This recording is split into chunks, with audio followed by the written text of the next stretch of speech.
A esta celebración que supone vuestra graduación.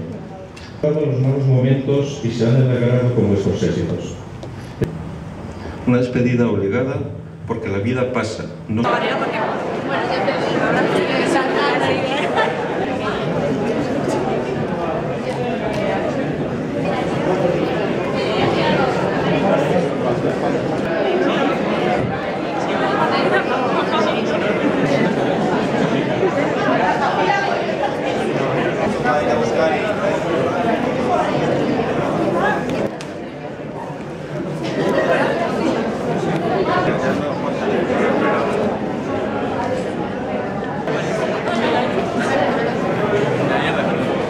El jefe de estudios, don Gabriel Oria, les hará entrega de un reconocimiento.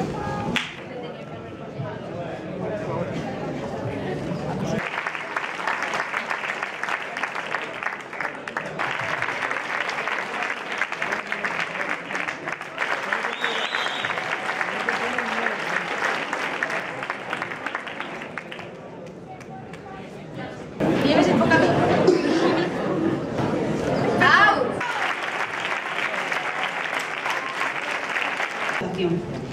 En un primer momento, muchos de nosotros la escogimos.